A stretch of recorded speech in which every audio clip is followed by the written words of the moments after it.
Assalamualaikum warahmatullahi wabarakatuh. Perkenalkan, nama saya Muhammad Fahri Arsyad, SOS MSI, dosen tetap pada Fakultas Ilmu Sosial dan Ilmu Politik yang dibebani tugas untuk mengajar mata kuliah teori administrasi publik. Di dalam materi pembelajaran teori administrasi publik ini saya akan menyampaikan dulu RPS pembelajaran, yaitu pada pertemuan pertama tentu saya harus memberikan penjelasan terkait dengan bagaimana tata tertib di dalam perkuliahan kita. Dan selanjutnya kita perlu menyepakati bersama bahwa di dalam perkuliahan ini ada aturan main yang kemudian itu bisa kita taati bersama sebagai tertib pembelajaran kita pada perkuliahan mata kuliah teori administrasi publik. Selanjutnya pada pertemuan kedua saya akan menyajikan konsep dasar administrasi publik, ruang lingkup administrasi publik. Sedikit saya bicara soal sejarah perkembangan administrasi publik. Kemudian pada pertemuan berikutnya kita akan membicarakan 6 dimensi strategik administrasi publik, yang itu saya ambil dari Profesor Keban. Di antaranya yang mau kita diskusikan adalah bagaimana dimensi kebijakan dari administrasi publik, dimensi manajemen, dimensi struktur organisasi, dimensi etika, dimensi lingkungan, dan dimensi kinerja. Selanjutnya pada pertemuan berikut kita sedikit bicara tentang teori birokrasi, di mana di dalamnya nanti kita akan bicara konsep birokrasi, teori birokrasi, tipe-tipe ideal birokrasi, karakteristik birokrasi, seperti apa problematika birokrasi, teori Osborne tentang birokrasi dan struktur birokrasi. Dan berikut mengakhiri pembelajaran di akhir-akhir pertemuan, saya akan menyinggung sedikit tentang konsep kebijakan publik dan pelayanan publik, di mana di dalamnya nanti kita akan bicara dasar-dasar kebijakan, proses dan rumusan kebijakan, implementasi kebijakan, evaluasi kebijakan, dan birokrasi dan pelayanan publik. Nah, itu barangkali materi kita pada pertemuan selanjutnya, dan diharapkan nanti mahasiswa bisa juga mencari referensi-referensi lain yang berhubungan dengan bagaimana saudara bisa memahami konsep teori administrasi. Dan pada kesempatan ini saya akan membicarakan konsep teori dasar administrasi publik, ruang lingkup dalam administrasi publik, dan sedikit sejarah perkembangan administrasi publik. Nah, tentu di dalam pembelajaran kita nanti akan ada evaluasi. Nah, evaluasi itu nanti kita akan ada mid semester, kemudian ada tugas-tugas nanti, tugas individu, tugas kelompok, yang nanti ada materi yang nanti saya berikan ke saudara-saudara mahasiswa untuk itu bisa didiskusikan bersama, pendalaman-pendalaman yang berhubungan dengan aspek teori, dan kemudian ada ujian akhir semester. Nah, ketiga komponen tadi itu nanti akan padukan menjadi nilai akhir dari saudara-saudara untuk kemudian bagaimana saudara bisa berhasil pada konteks pembelajaran untuk mata kuliah teori administrasi publik. Saya kira itu yang perlu saya sampaikan untuk pertemuan kita pada kesempatan ini. Dan nanti absensi itu sudah ada secara online, saudara bisa mengecek di handphone Anda dan oleh karenanya nanti untuk pertemuan-pertemuan berikut nanti kita sesuaikan dengan situasi dan kondisi, mengingat hari ini situasi belum memungkinkan untuk kita bertemu tatap muka. Tetapi apabila kemudian pada kesempatan lain ini bisa bertatap muka, maka tidak menutup kemungkinan kita untuk kuliah tatap muka. Saya kira itu yang perlu saya sampaikan untuk pertemuan kita pada kesempatan kali ini, dan nanti apabila ada hal-hal yang kurang diketahui bisa menghubungi email saya yang sudah saya sampaikan ke Anda, atau bisa via telepon, bisa juga lewat ketua tingkat. Dan sekarang nanti ketika saudara-saudara sudah siap, nah kita nanti siap untuk mengikuti perkuliahan kita. Nah, kita masuk pada perkuliahan kita yang kedua, di mana saya akan nanti menyampaikan konsep teori administrasi publik, di mana pada pertemuan ini kita akan lebih banyak bicara pada tataran konsep dasar administrasi publik, ruang lingkup administrasi publik, dan sedikit sejarah perkembangan administrasi publik. Saya kira itu kita masuk pada pertemuan kita yang berikutnya. Terima kasih. Baik, Assalamualaikum warahmatullahi wabarakatuh.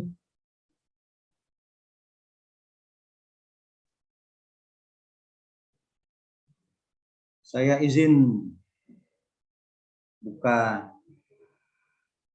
masker biar terdengar baik. Sebelum dimulai, apakah suara saya bisa didengar? Halo? Ya, bisa Pak, bisa. Baik, bisa. terima kasih. Jadi saya menyampaikan banyak terima kasih karena walaupun kuliahnya lewat Zoom meeting, tapi saya berharap kita bisa menyimak perkuliahan ini secara baik. Siang hari ini kita akan sama-sama mengikuti perkuliahan dengan topik konsep dasar administrasi publik, ruang lingkup administrasi publik, dan sejarah perkembangan administrasi publik. Tentu ini ada di mata kuliah kita yang saudara-saudara sudah kontrak, yaitu mata kuliah teori administrasi publik. Pada pertemuan siang hari ini, kita akan membahas beberapa konsep dasar dari teori administrasi publik. Tadi seperti yang saya sampaikan, ruang lingkup administrasi publik dan sejarah perkembangan administrasi publik.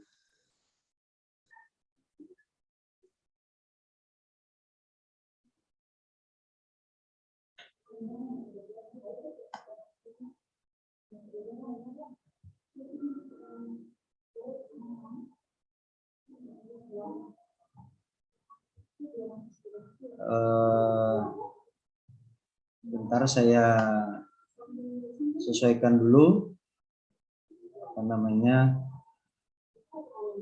layout daripada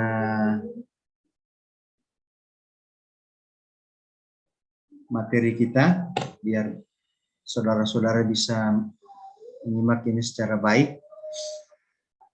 Yang selanjutnya di dalam perkuliahan ini, karena materinya ada 3 yang berhubungan dengan administrasi publik, maka saya mencoba memulai perkuliahan ini dengan konsep dasar administrasi publik, yaitu apa sebenarnya pengertian administrasi publik itu.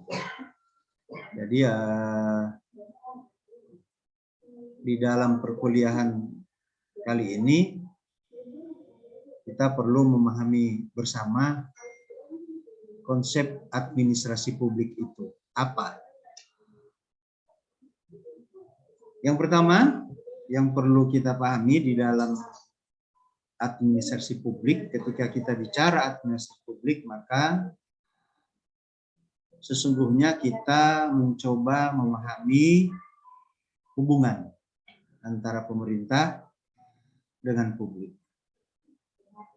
Hubungan yang seperti apa? Ya, hubungan yang berhubungan dengan kegiatan-kegiatan penyelenggaraan administrasi negara.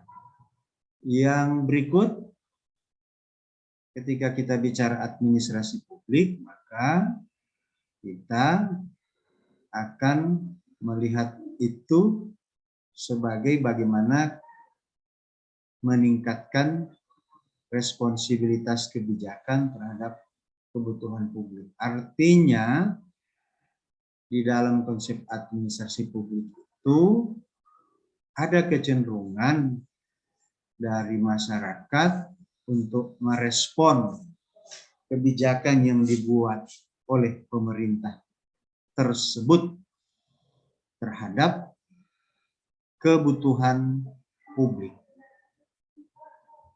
Jadi itu konsep dasar administrasi publik. Dan ada pengertian-pengertian yang di semester-semester awal itu sudah kita pahami bersama. Apa sebenarnya administrasi tadi. Tetapi dalam hubungannya dengan mata kuliah administrasi publik, tentu ini ada kaitannya juga dengan tadi makna publik. Maka kita akan melihat selanjutnya apa yang dimaksud dengan publik. Nah, saya mencoba untuk menarik beberapa pengertian atau makna publik ini dari beberapa pakar, beberapa ahli.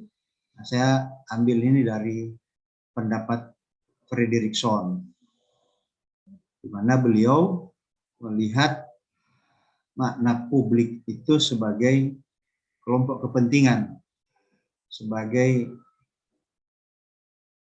interest group. Jadi siapa kelompok kepentingan itu? Nah, kalau kita bicara di dalam dunia politik, maka interest group itu adalah kelompok yang memiliki sejumlah kepentingan terhadap kebijakan pemerintah. Siapa dia? Nah, nanti kita akan lihat itu di dalam mata kuliah yang lain. Publik dimaknai sebagai pemilih yang rasional. Nah, di dalam suksesi pilpres, pilkada dan sebagainya, pemilih yang rasional itu adalah kelompok yang benar-benar mengedepankan pendapat-pendapat yang sangat rasional, sehingga pilihan-pilihan tadi itu menjadi pilihan-pilihan yang sulit bagi kelompok yang lain, tetapi rasional bagi kelompok mereka. Siapa mereka? Individu-individu atau kelompok-kelompok pemilih yang mengedepankan tadi rasio, pemilih yang bijaksana. Saya lebih suka menyebut mereka sebagai pemilih yang bijaksana. Di antara mereka itu adalah misalnya para mahasiswa, para masyarakat kampus, itu mewakili publik. Selanjutnya sebagai perwakilan kepentingan masyarakat. Jadi representasi dari kepentingan masyarakat itu dimaknai publik. Siapa mereka? Ya, bisa jadi para anggota DPR yang mewakili kita di lembaga legislatif, atau mereka-mereka yang mewakili kita di badan-badan perwakilan masyarakat di desa dan sebagainya. Jadi mereka disebut sebagai publik.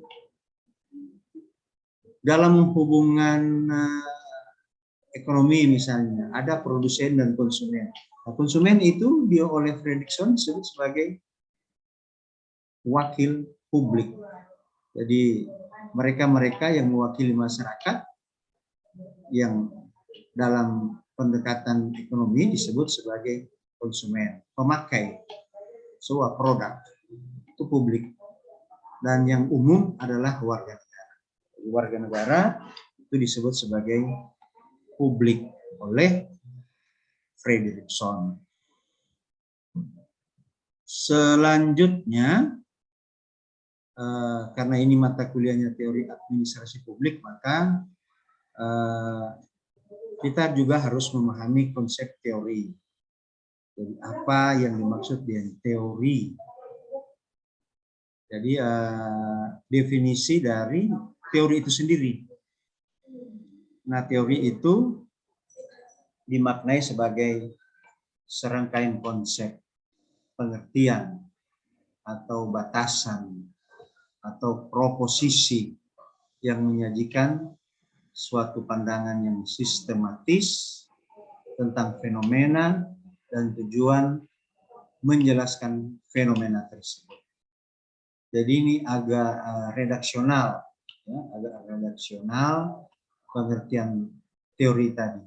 Nah, saya mencoba mencari pendapat yang lain, misalnya dari Mustofadijaya. Beliau menyebut teori itu sebagai ungkapan mengenai hubungan yang sifatnya kausal, yang logis di antara berbagai gejala dan dipergunakan sebagai kerangka berpikir dalam memahami masalah yang terjadi. Jadi itu yang disebut dengan teori. Nah, lebih lanjut, saya mencoba melihat teori itu dari aspek yang lain, yaitu bentuk teori. Jadi kalau orang berteori, maka itu sesungguhnya dia itu mencoba mengemukakan sebuah konsep pengertian terhadap apa yang bisa kita pahami bersama. Nah, ada berbagai macam bentuk teori. Ada bentuk teori yang bisa kita namakan dengan definisi. Bentuk teori yang bisa kita sebut sebagai tesis. Kalau tesis itu disebut sebagai teori yang sifatnya khusus. Kemudian ada yang disebut dengan deskriptif, ada yang disebut dengan eksplisit, ada yang disebut dengan nominasi, ada yang disebut dengan prinsip. Jadi ini beberapa bentuk teori. Nanti saya minta saudara-saudara membaca di dalam slide yang saya share ini. Dan apa kegunaan teori? Ya, di antaranya teori dipakai untuk merumuskan ilmu pengetahuan. Teori bisa dipakai sebagai pedoman, atau di dalam dunia pendidikan teori dipakai sebagai bahan pendidikan untuk menjawab pertanyaan-pertanyaan, menjawab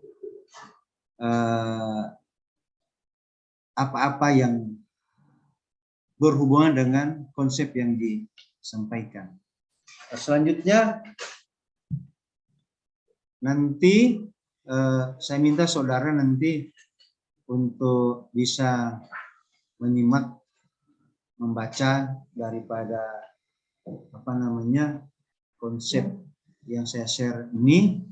Insya Allah nanti ini akan saya bagikan, saya print out dan saya bagikan, dan di dalam perkuliahan ini nanti saya mohon ada tanggapan, tanya jawab, dan sebelum perkuliahan ini saya akhiri, kalau ada yang bertanya, yang ingin menanyakan, saya persilahkan. Tentunya berhubungan dengan mata kuliah kita. Saya persilakan kalau ada pertanyaan.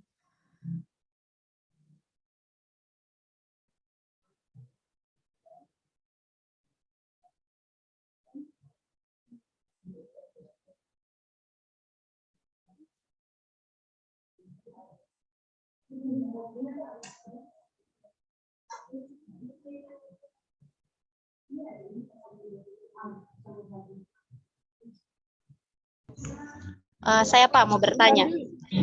Ya, silakan. Saya persilakan. Baik, Bismillahirrahmanirrahim. Assalamualaikum warahmatullahi wabarakatuh. Waalaikumsalam warahmatullahi wabarakatuh. Materi tentang teori administrasi publik. Mungkin pertanyaan saya gini Pak. Apa strategi pemerintah untuk mengatasi permasalahan-permasalahan kinerja administrasi ini Pak? Karena kemarin saya juga bagaimana ya kami mengurus sesuatu, yakni seperti KTP nih Pak. Mereka lebih memilih orang yang lebih kenal dengan mereka, tapi mereka lebih kami sebagai masyarakat yang mungkin kami ada mengantri, tapi mereka lebih melayani orang-orang yang lebih dikenal dibanding kami. Bagaimana tanggapan Bapak? Terima kasih. Baik, terima kasih. Saya kira pertanyaannya cukup bagus. Jadi ini case ya, kasus yang berhubungan dengan pelayanan publik. Di dalam prakteknya memang sering kita melihat ada praktek-praktek yang sebenarnya itu tidak terpuji karena tidak mengedepankan standar pelayanan yang ditetapkan. Jadi di dalam pelayanan itu ada SOP yang sudah ditetapkan. Nah, itu akan tertib kalau kita mengikuti SOP. Tapi ternyata memang ada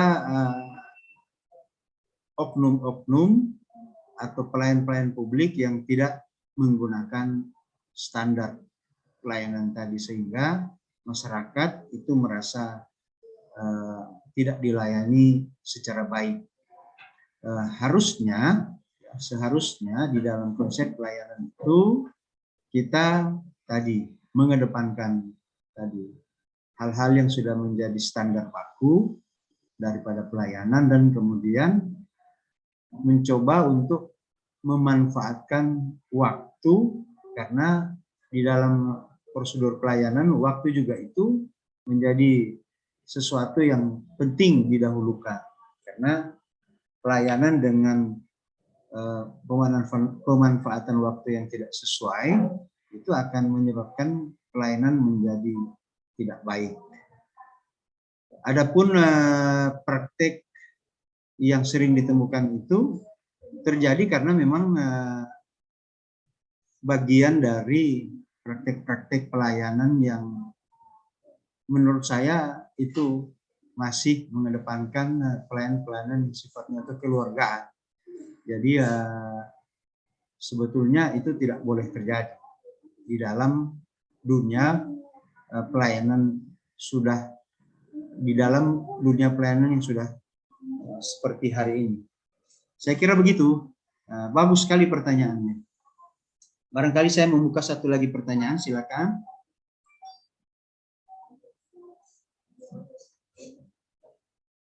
Ya oke, kalau sudah tidak ada maka saya kira saya menyampaikan banyak terima kasih. Nanti pada pertemuan berikut kita akan melihat kondisinya, apakah kita bisa kuliah online lagi atau seperti apa.